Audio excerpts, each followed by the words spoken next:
There's a lot going on this year, a lot going on all over the place. So much is going on in 2020 that some things and some news items and events kind of just went by me, but just not quite fast enough because I want to talk about the subject here. And that's just recently, Tulsi Gabbard drops her $50 million lawsuit against Hillary Clinton. During the early Democratic primaries last year, early 2019, the Democratic primary got filled up with around 20 candidates. It was a lot. And so many candidates that the media, when during the debates, had to divide them up in half. 10 one night, a 10 another night, that sort of thing. And they did the little mismatch and everything, I mean, some people just thought it was a big old clusterfuck. I didn't. I actually liked it because I believe the more voices, the better. And I believe, of course, I live for this sort of thing. I live for this sort of thing. It's like watching. I hate sports, but it's kind of like my version of football. It's my version of a comedy, and that's both parties because both parties are comical. If they're not screwing people over, they should actually make people laugh. But anyway, during the early Democratic primaries, it was a large field of candidates, and that were declared. Um, Bernie Sanders, who was still my favorite, will always be my favorite. He is my profound number one candidate. Was not the only actual leftist in that field. You have Andrew Yang, who came out as an anti-establishment left-wing candidate. My problem with Andrew Yang, my big problem with him, and I like Andrew Yang, but my big problem with him is he's a wee bit economically too libertarian for my taste. Oh, I am strongly libertarian on social issues. I'm a civil libertarian, and I kind of had that approach. If it wasn't for economics, I could be in the Libertarian Party, but because I don't agree with libertarian economics, I could never join the Libertarian Party. But getting back to what I'm saying, Andrew Yang, I was I was pretty impressed with Andrew Yang, but the media didn't like him too much. Marianne Williamson, I like her, the guru from Hollywood, um, but she was considered too out there. And I know she's eccentric, but I like her style. I like her. I just like her essence, and she's coming out to be a rock star in my view these days. I like Marianne Williamson. Elizabeth Warren. That's debatable. I mean, I think that Elizabeth Warren entered the 2020 Democratic primaries with probably the best of intentions, but I think she got corrupted real fast. Got corrupted by the Hillary Clinton people tiptoeing into her staff. I think some of the Kamala Harris people did the same when Kamala Harris dropped out, and they I think it was kind of on purpose to destroy her campaign. You see, when Elizabeth Warren goes by her own instincts, she she's she's pretty damn awesome. She might have been considered the second most left wing member of the U.S. Senate, second to Bernie Sanders. Debatable, but I would say it's a pretty safe assumption she was. But she went from being Bernie light to being Hillary Clinton light, and it's really sad what happened to her. Um, and I went through this before. Why all the things she did in 2016, and which I can overlook because it was 2016. But then she did everything she could to tiptoe away from what made Elizabeth Warren and people like myself liking Elizabeth Warren. Um, she tiptoed away from that. And then there is Tulsi Gabbard, Congresswoman Tulsi Gabbard of Hawaii. Now, I'm going to tell you about Tulsi Gabbard, and this is controversial, but Tulsi Gabbard was my second choice. Had Bernie Sanders not been in the primaries, I would have been all about supporting Tulsi Gabbard. And a lot of people find that puzzling somehow. She's been called a conservative Democrat. Her demeanor can be kind of conservative, but she's not. And she's been accused of things. There's been accusations made against her that's just not true. She was accused of being a homophobe. When she was a young girl, she was raised in a very socially conservative Hindu household. And her father was extremely homophobic. As she got older, she evolved. I mean, she was born in 1981, and I'm gonna tell you, I'm 51 years old, and I remember when homophobia, blatant homophobia, even by liberals, was mainstream at one time.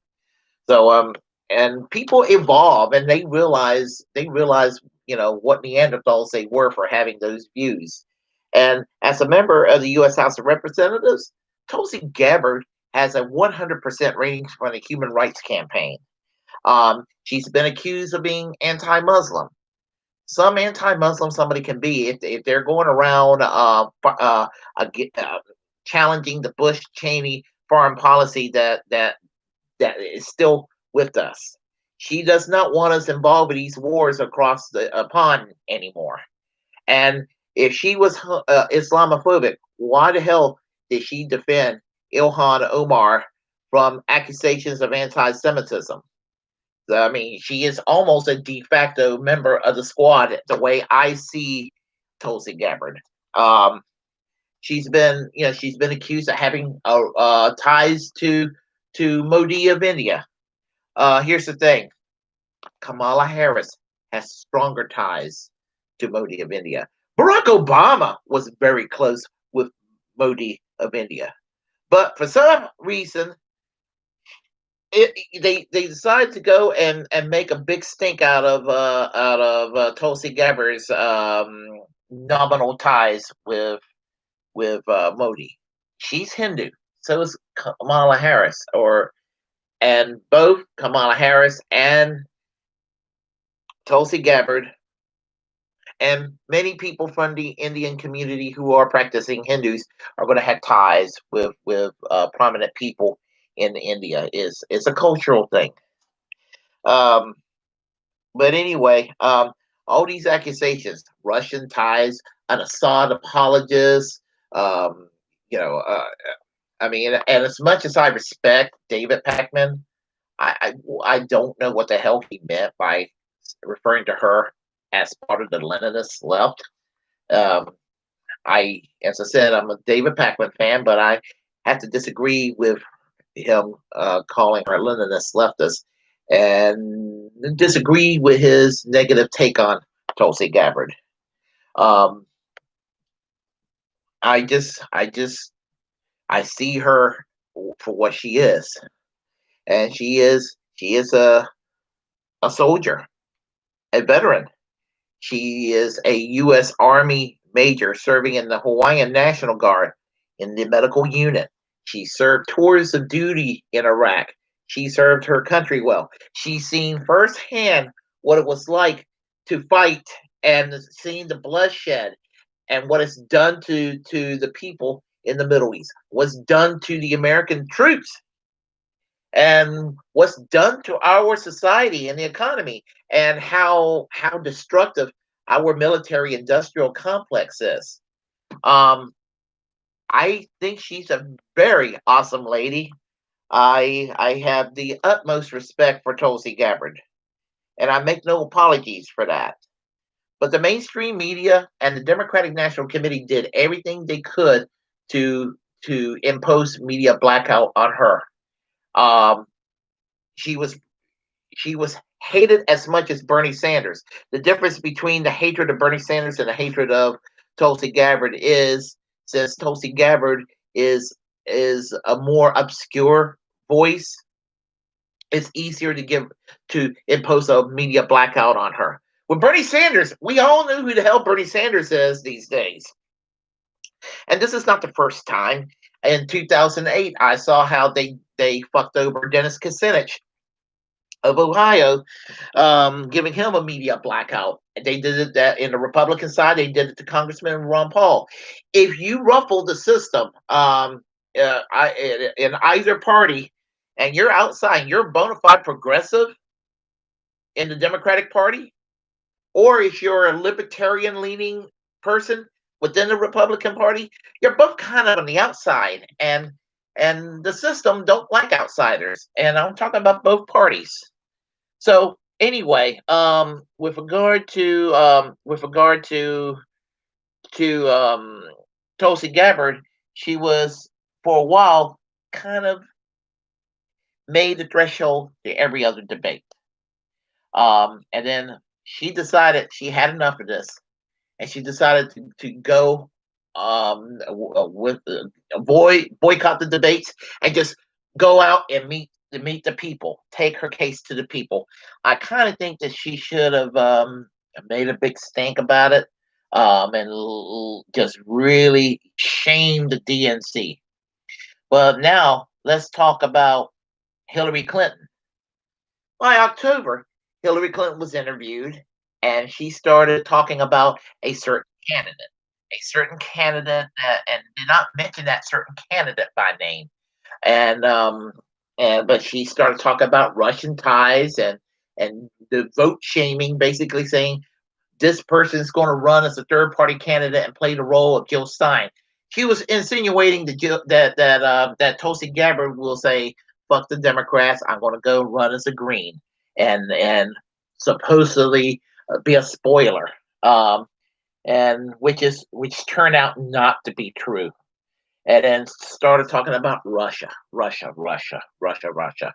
And for all you liberals out there that wants to sit there and obsess over Donald Trump being tied with Russia, and there's a lot of things you can criticize about Donald Trump, but being tied with Russia really isn't one of them.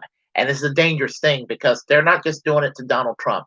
They're doing it to Bernie Sanders. They're doing it to Tulsi Gabbard. They're doing it to Jill Stein, and anybody that for good or for bad, who rocks the system.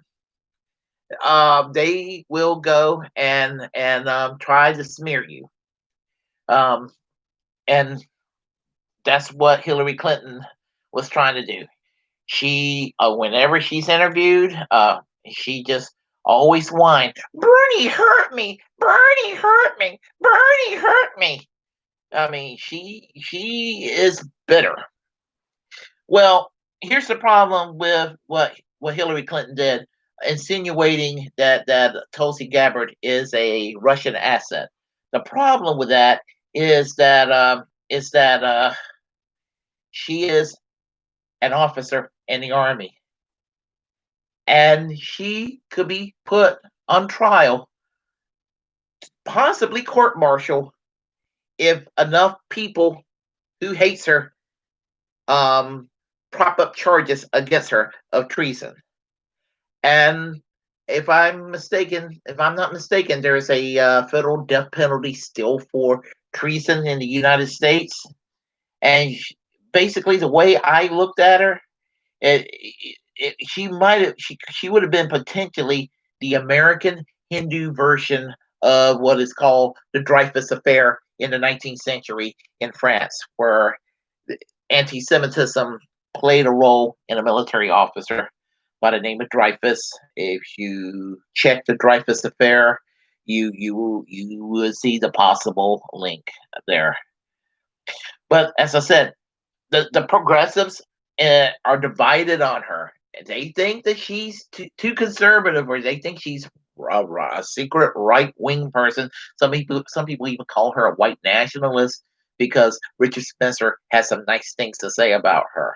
Richard Spencer has some nice things to say about Ilhan Omar and some nice things to say about Bernie Sanders. And let me tell you, Bernie Sanders, Ilhan Omar, and Tulsi Gabbard basically, basically in their way, all three of them said, Richard Spencer, fuck off.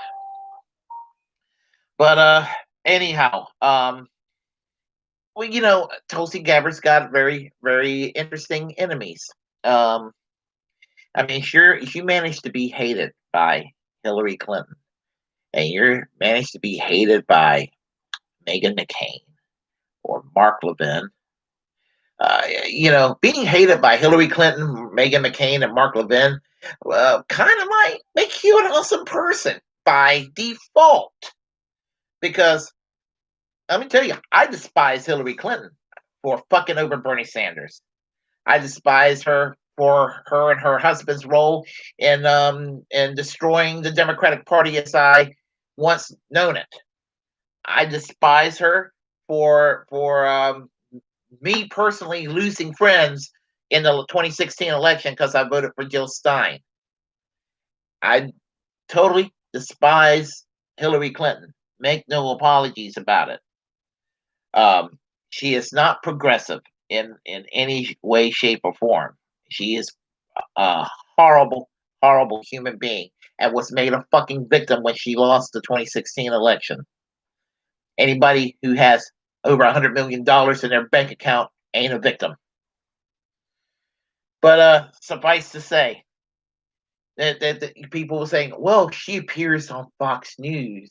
Oh, well, so has AOC, so has Bernie Sanders. Um, Bill Clinton has been interviewed on Fox News. I don't like Fox News, but you know what? As much as I don't like Fox News, um, I have to say in the 2020 election cycle, when they treat Bernie Sanders and Tulsi Gabbard better than CNN or MSNBC, that tells you something is awfully wrong, wrong, wrong, wrong. But suffice to say, I wanted this lawsuit against Hillary Clinton to take place. I wanted Tulsi Gabbard to take Hillary Clinton to the freaking cleaners because I just think needs she needs to pay for what she's done. And why does Hillary Clinton in particular hate Tulsi Gabbard? In 2016. In 2016, she exposed the DNC for rigging against Bernie Sanders in the primary. And she had a high position, vice chair of the DNC, and she stepped down to endorse Bernie Sanders. And so I kind of view in 2019, 2020 as Tulsi Gabbard being friendly competition, hoping that she would drop out eventually and endorse Bernie Sanders. But that didn't come through for a variety of reasons.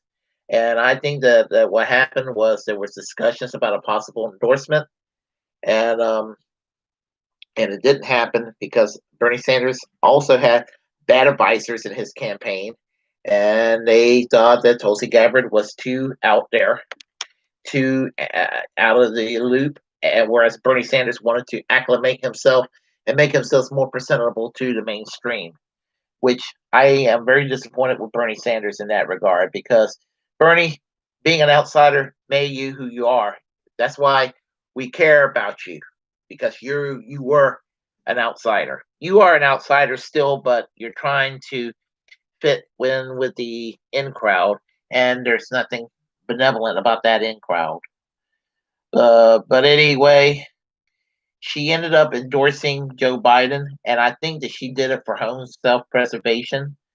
And that way, she keeps the establishment off her back, and she dropped the lawsuit, which I don't know why she should have kept it going, but maybe she wanted to just kind of lay low for a while because I do think that Tulsi Gabbard has a future. And I think that she will. It sounds like she may run for the U.S. Senate in Hawaii, possibly in 2022. I may be wrong, but that's what I'm hearing. And if she does, I hope she wins. And if she decides to run for president in 2024, I would be glad to support her. Anyway, I am Bernie Bro. I ranted long enough.